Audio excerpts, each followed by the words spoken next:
Hello everyone. So today we'll be taking up the daily quiz for 1st April 2024. So based on today's article, so the first article, or say one of the most important article in today's newspaper, was regarding the Finance Commission. So let us take the question on this topic. So that is your Finance Commission. So consider the following statement regarding Finance Commission in India. So the Finance Commission is a permanent constitution body established under Article 280 of the Indian Constitution. Is Finance Commission a permanent constitution body? So is it true? Or is Finance Commission established under Article 280? So what do you think? So again here, see from UPSC perspective, so you have to be very thorough regarding all the constitutional bodies that's there. So you should be very thorough regarding the Finance Commission also. Finance Commission is established under Article 280. So this statement is right. So but what about this one? Is it a permanent constitutional body? So permanent constitutional body in the sense, say for example your UPSC, it's a permanent constitutional body. Election Commission, it's permanent constitution body. It is not that after 5 years Election Commission will get dissolved and new Election Commission will be formed, or say it's not that UPSC after say few years a new UPSC would be formed. That doesn't happen. So UPSC is a permanent constitution body. Your Election Commission is a permanent constitution body. So similarly, Finance Commission, is it a permanent constitution body? No, Finance Commission is not a permanent constitution body. It is established once in 5 years. So, it is not a permanent constitution body. Say for example, currently the Government of India is following the recommendations made by the 15th Finance Commission. See now, between 2021 to 2026, what are the recommendations that was made by 15th Finance Commission? The Government of India is following this one. So, for the next tenure, so we have 16th Finance Commission. So again here, it is not a permanent constitutional body. So once one Finance Commission has been formed, that Finance Commission's report is valid for 5 years. So it is not a permanent constitution body. So statement 1 is wrong. So what about statement 2? The Commission's recommendation is binding on the central government. Is the Commission's recommendation binding on the union government? No, the Commission's recommendation is not binding on the union government, but however, it is a convention that the union government accepts whatever the Finance Commission tells, but it is not binding. The union government can go against the Finance Commission's recommendation, but usually it doesn't do. So, but however, it is not binding. So, but the convention is usually the Government of India follows the recommendations of your Finance Commission. So, but it's not binding as such. Okay, fine. So, statement 2 is wrong. What about statement 3? Its primary role is to recommend the distribution of tax revenues between the union government, that's the central government, and the state government. Is it true? That is the main reason why Finance Commissions are formed. So because see, tax collection, it is collected from entire India. How much money should go to which state? How much money should go to the central government? So that will be determined by the Finance Commission.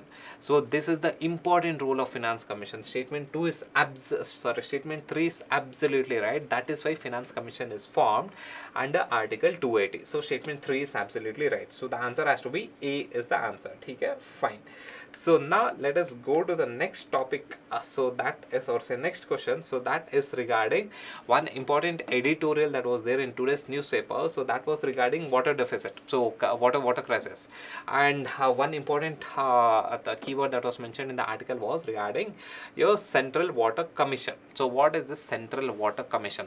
So based on this, we'll be taking up a question. So consider the following statement about the Central Water Commission in India.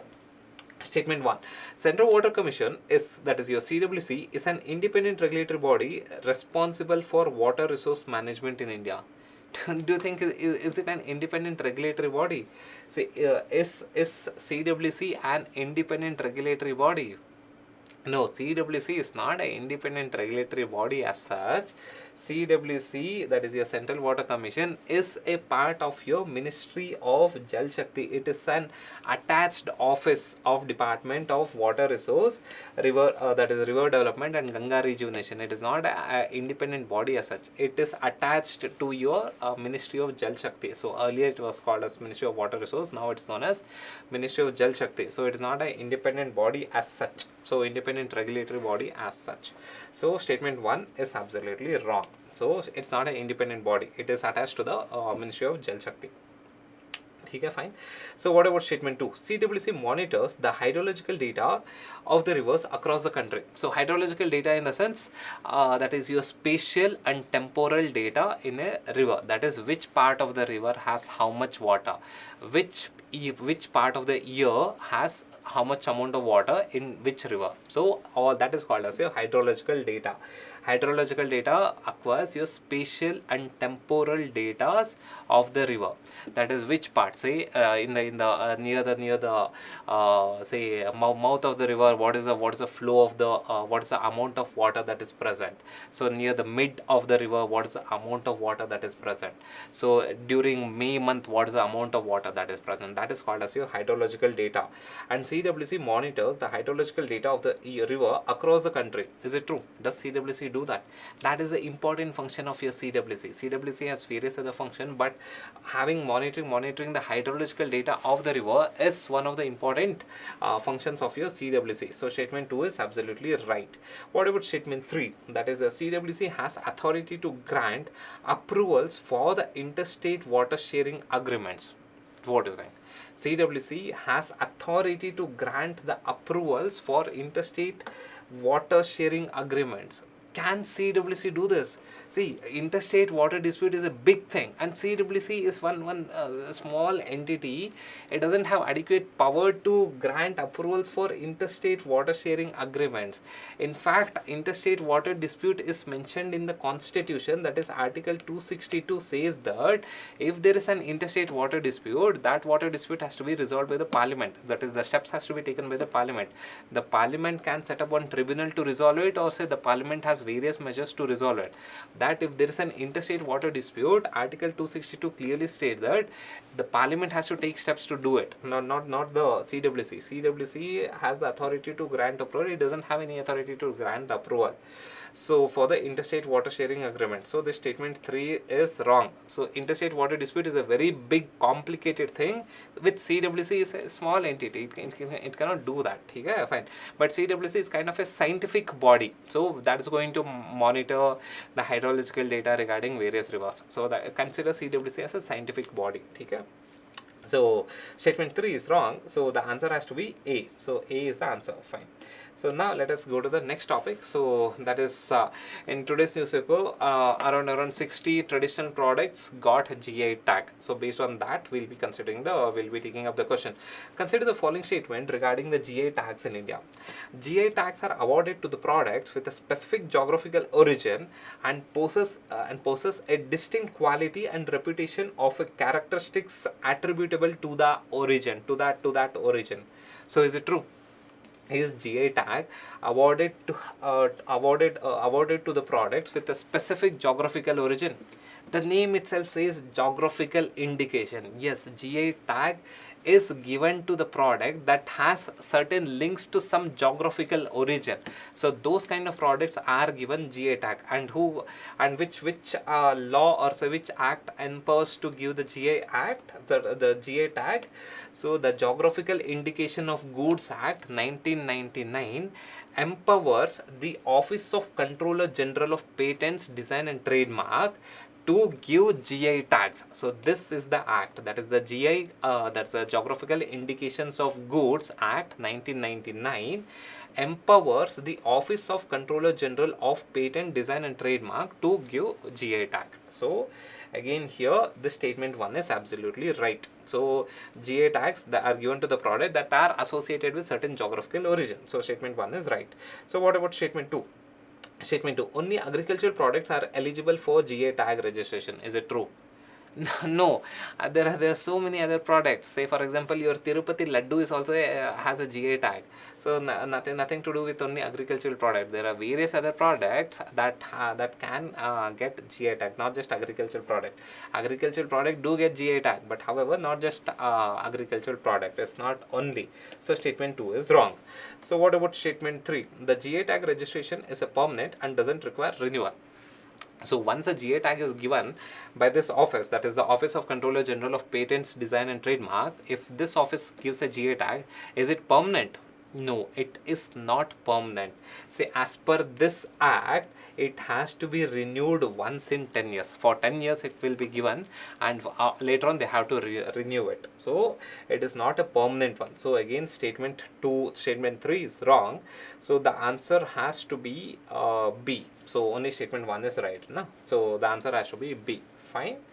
Chalo then. So we'll take up the next question. So the next question is regarding this article, that is President Murmu confers Bharat Ratna on LK Advani. So based on this article, we'll be taking up this question.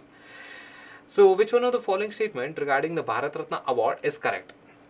It's the highest civilian award award in India, awarded only for the exceptional services and performance in the government. So is it true? Is Bharat Ratna, say for example, Mr. LK Advani was a part of government. So again, so considering this case, so it is the highest civilian award. So highest civilian award in India, awarded only for exceptional services or performance in the government. Is it true?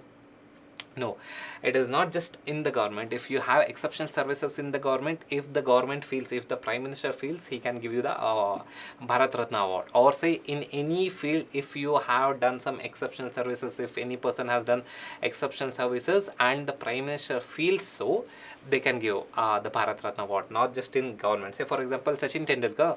So he has nothing to do with the government. So he was one of the greatest player in cricket. So he was also awarded Bharat Ratna. So it is nothing to do with only in government, in various other fields as well. Okay? So statement 1 is wrong. It is not only in government. So statement 1 is wrong. So statement 2. So the nomination of Bharat Ratna can be made by any citizen of India. Does the nomination can any citizen of India make nominations for Bharat Ratna? So what do you think? As per the rules, the nominations for Bharat Ratna can only be made by the Prime Minister. So that is, say the recommendations for Bharat Ratna are made by the Prime Minister himself, no one else. So if the people who get Bharat Ratna, they are recommended by the Prime Minister, they are nominated by the Prime Minister, not by any citizen of India. So this statement is wrong. So again here, the nomination of Bharat Ratna can be made by any citizen, not any citizen. It's only the Prime Minister of India can make the nomination as per the rules. So again, statement 2 is wrong. So what about statement 3? Bharat Ratna can be awarded only to the citizen of India. So is Bharat Ratna awarded only to the citizen of India? No, Bharat Ratna can be awarded to any person if the Prime Minister of India feels so. So there's nothing like he has to give only to the Indian citizen, nothing like that. So again, statement 3 is also wrong. So if you consider here, who is this person? One of the greatest personalities of our times. So who is this person? Nelson Mandela. So again, so Bharat Ratna was given to Nelson Mandela. So again here, if you consider here, Bharat Ratna is not just to the citizen of India, okay, it can be given to anyone, but however, if the Prime Minister recommends so. So again here, the answer, all the 3 statements are wrong, so the answer has to be D. Fine. Okay, so we'll take up the PYQ. So the PYQ is 2022 PYQ. So in India, which of the following is responsible for maintaining price stability of by controlling inflation? Maintaining price stability by controlling inflation. Which is that entity that maintains price stability or say inflation in India? So this has to be in your fingertips. Again here, Department of Consumer Affairs, or say Expenditure Management Commission, or Financial Stability and Development Council, or the RBI. So what do you think? RBI. So RBI has this MPC. What is MPC? Monetary Policy Committee. So the monetary policy, RBI's monetary policy committee has given the duty to control inflation in India. So there's a target band that is set by the government. What's the target band? That is say 4% plus or minus 2%. That is, the RBI's MPC, monetary policy committee, should maintain the inflation in India between this band. that is 2% to 6%. So 4% plus or minus 2% comes to 2% to 6%. So in this band, the RBS MPC has to maintain the policies. Say this is your RBS MPC. Again here 3 plus 3. So the 3 people from the RBS side, 3 from the government side. So that is your RBS Monetary Policy Committee.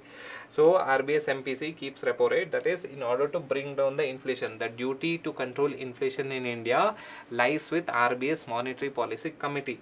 Okay. So again here the answer has to be, so yeah, the answer has to be D. Fine. Okay. So yeah, the answer has to be D. Okay. Good. So now let us take the fact of the day. So the fact of the day is regarding fertigation. The word fertigation was again repeated in your prelims PYQ.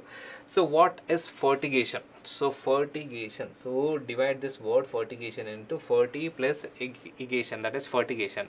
So fertilizer plus irrigation. When you merge fertilizer plus irrigation, then you get fertigation. So what is fertigation? So fertigation is a simple technique. Fertigation is a technique that combines irrigation and fertilization in one process.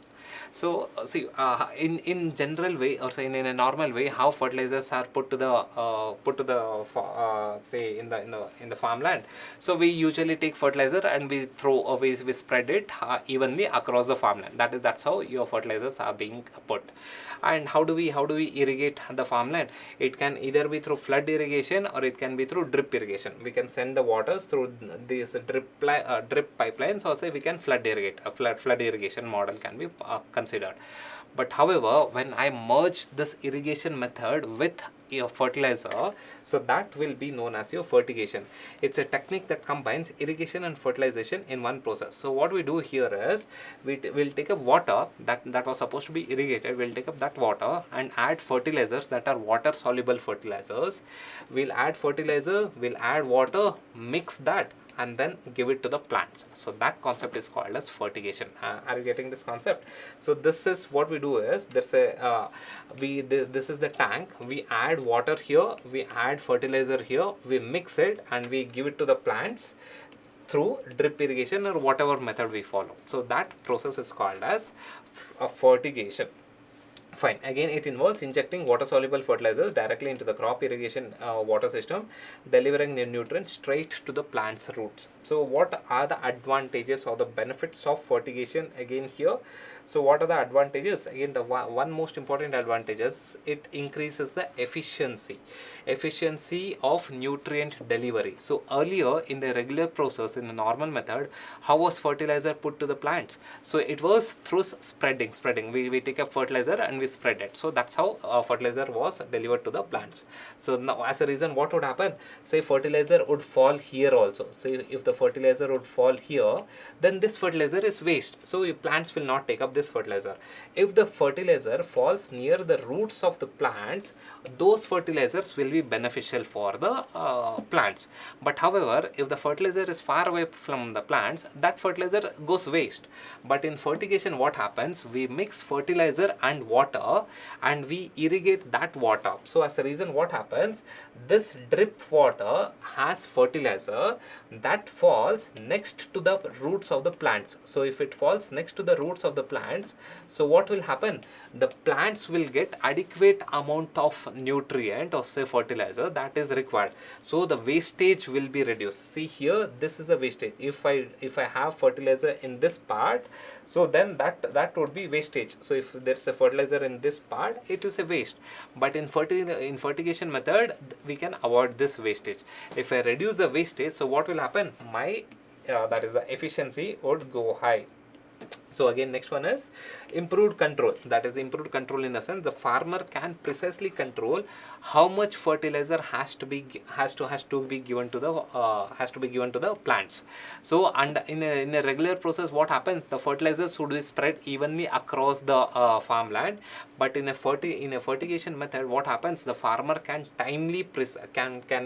precisely deliver adequate amount of nutrient in a timely manner. So that is also that's also advantage, that is improved control. That's the farmer has adequate control over the delivery of the nutrient to the plants. And the next one is, and the last one is the environmental benefits. So it has a lot of environmental benefits, because see what happens, there is usually runoff. So if I add excess fertilizer, say in a regular method, so if there's a fertilizer in this patch, what would happen? It is a waste fertilizer, excessive fertilizer. This fertilizers will not be used by the plants. So then what would happen? And if there is a rainfall, say let us assume that there's a rainfall, if there's a if there's a rainfall, what would happen? So due to this rainfall, this fertilizer, the excessive fertilizer would be washed away. So it would get washed away into some water bodies, and it would pollute the water bodies. So fertigation methods will avoid this agricultural runoff, or say nutrient runoff. The excessive, why it will avoid the nutrient runoff? Because there is no excessive fertilizer. Whatever the fertilizer that has to be given to the plants, that will go directly near the roots roots of the plant. So as a reason, no excessive fertilizer. So and this will avoid the agricultural runoff. Okay, so these are the benefits of your fertigation methods. So this was the end of the day. So sorry, end of the class then. So thank you guys. Thank you.